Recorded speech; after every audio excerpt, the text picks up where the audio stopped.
For thousands of years, every morning and evening, Jewish people have prayed these well-known words as a way of expressing their devotion to God. They're called the Shema. Hear, O Israel, the Lord is our God, the Lord is one. And as for you, you shall love the Lord your God with all of your heart, with all of your soul, and with all of your strength. We're going to look at the second key word here. Lord, written in all capital letters. This is the personal name of Israel's God. We first learn the meaning of this name in the story of Moses and the burning bush in the book of Exodus chapter 3. God appears to Moses and he commissions him to liberate the Israelites from slavery. And so Moses wonders, what if people ask the name of the God who has sent me? And so God responds, tell them, Ehyeh has sent me to you. Now, that Hebrew word Ehyeh means I will be. In other words, God's name means that he is the one who is and who will be. God's existence doesn't depend on anyone or anything else. This God simply is.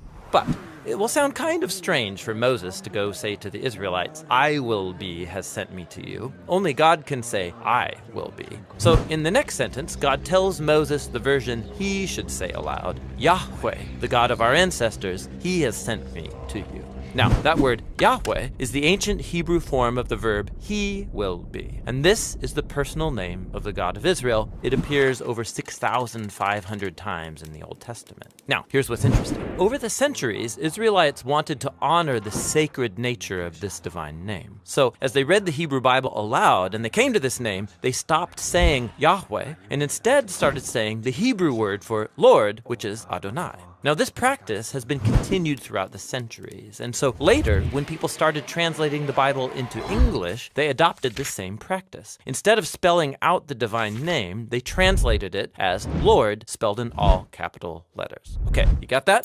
Good, because there's more.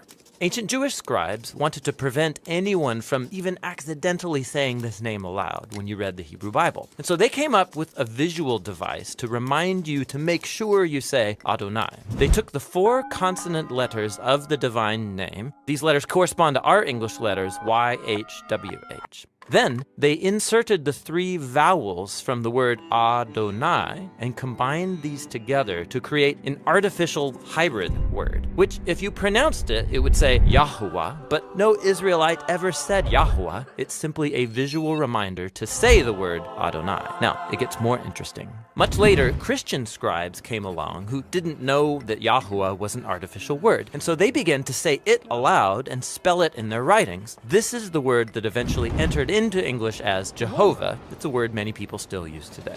But the main thing is, the word Lord in all capital letters is an indication of the divine name. Don't confuse it with the word Lord in your English translations that's not in all capital letters. That is the actual Hebrew word Adon, which just means Lord or master. This word can refer to people like kings or the master of a servant, even a shepherd over his sheep. And sometimes biblical authors will use this word to refer to God, like in the phrases the Lord of all the earth or the Lord of lords. But behind all of these words, Jehovah, Lord, Adonai, stands the original divine name of the God of Israel. It refers to the one who was, who is, and who forever will be.